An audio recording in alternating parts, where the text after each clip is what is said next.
That song is a great spiritual practice. If we could memorize even just a few lines of that and put that in our head as we're going through the world and we bump up against the things that knock us out of that place, just to keep a few lines in that song in our head. Stay in the place of love.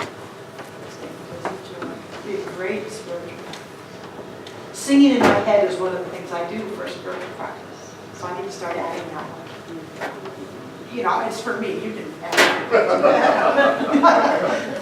I love having fellow travelers because I'm on this journey of learning and exploring. I totally. And I love having fellow travelers. That's very, very cool. Right now we're traveling through a little book called The Four Agreements, written by Don Miguel Ruiz. And many of you may have read it. If you haven't, I encourage you. Turn it this way so you see how little it is. It's not an intimidating book whatsoever. He speaks in pretty simple language. And it's easy. And it makes so much sense. So, I started it 2 weeks ago.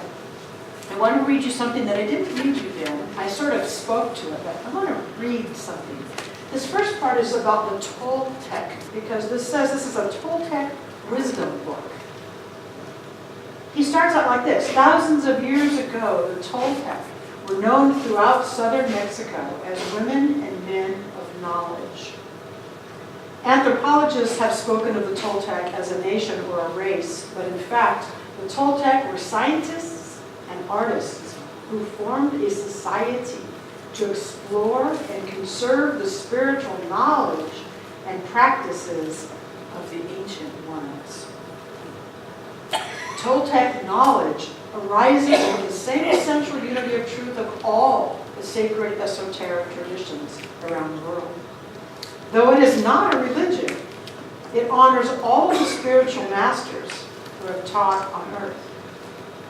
While it does embrace the spirit, it is most accurately described as a way of life, distinguished by the ready accessibility of happiness and love. Ernest Holmes, at the very beginning of the Science of Mind textbook, says this is a faith, a philosophy, and a way of life. Parallel from the get-go, a way of life. And I think that's why this book and what it says resonates so much. Because even though he's speaking of it in a much more secular, practical application than Ernest Holmes did, he's saying very similar things. And I love it that it says the women and men of knowledge. Women were not excluded in the Toltec wisdom. That speaks to me. All right, so week 1 was be impeccable with your word.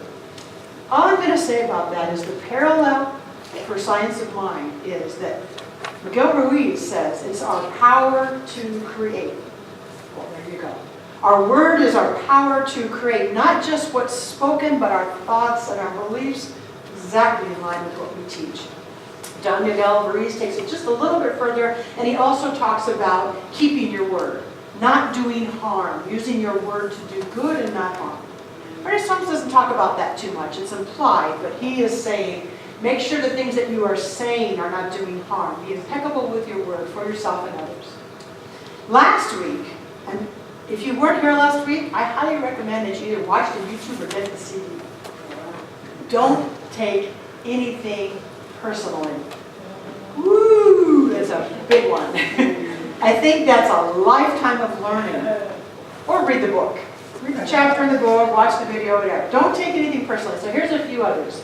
A few things that he said about that. I had to ask you to read a whole lot because a lot of these things really bump up against the things that are of human life. He says, the things that other people do are not about you. They're not about you. They're about their own domestication, their own personality, their own perspective.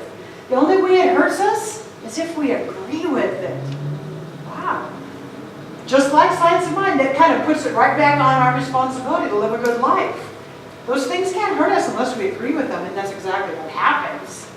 Somebody says something that you already kind of feel insecure about, and it hits right in there, doesn't it? He says, but it's not about you. That's really good news. He says that taking things overly personal is actually selfish. It's selfish. You know why? He says, because it implies everything's about me. Oh, ouch. None of us want that implication. It's about me. Well, it's not, really. But that's how we take it when we take it too personal. He says that we are like making up our own movie. We're the director and the producer, and we're playing all the parts of our own movie. We're making all that stuff up. We're making all that stuff up. He also says that the only way to move past any of it is we must take inventory of those domestication messages, what Ernest Holmes would call our hidden beliefs. Those things that are in there, those agreements that we agreed to, that when we were little kids we didn't even know we agreed to, but planted some insecure seeds in us. We have to take them out and look at them. Doggone it. In order to get rid of them. If we don't look at them, they just stay in us, you see? So we've got to become aware of, oh, that's the agreement I made when I was 4. And I didn't even know I made it. That was something I agreed with when I was 7, and time to let, get the idea. Ernest Holmes says, flesh out the hidden beliefs. Okay. Because once we take them out and look at them, we can say, this doesn't serve me anymore. Now we can begin to move past those. And I left us with this idea that when we are ego-driven, when the ego is in the front seat, it's really easy to take things personal. When we let the spirit, the I am, be in the front seat, driving the car, so much more powerful. We are secure in that. The I am is the spirit inside of us. The ego has its place, but it's in the back seat, not the front seat. So we want to let the I am of us be the bigger thing. All right, now today we move into the agreement number 3, which is don't make assumptions. Another, those two together, don't take these personally, don't make assumptions. You'll see how they're going to weave together. Don't make assumptions. Oh my goodness. Here's a few things that he says from the book. We all have a tendency to make assumptions about everything. We all have it. What other people are saying, what other people are doing, what other people mean when they say and what they do. We make assumptions about so many things. He said the problem arises because we believe that they're true. We've made an assumption about this person over here, and we actually believe it's true. Hey, Jace, come on up. He wanted a better view. All right, so we're making the assumptions, we are thinking we know what it means, we're believing that they're true, we're dreaming things up in our imaginations. Okay, so I said that last week too. We're making all this stuff up. Now he's saying it again this week, but making assumptions. We're dreaming all this stuff up in our imaginations. Confession time. Creative people, it can go one way or the other. I make all kinds of stuff up in my head. I'm a creative person. I have whole conversations sometimes going on in my head with other people. And I'm mad at them.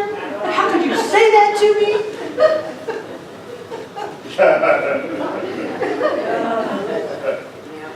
Whole scenarios. And sometimes if I'm mindless, it can go on for half an hour.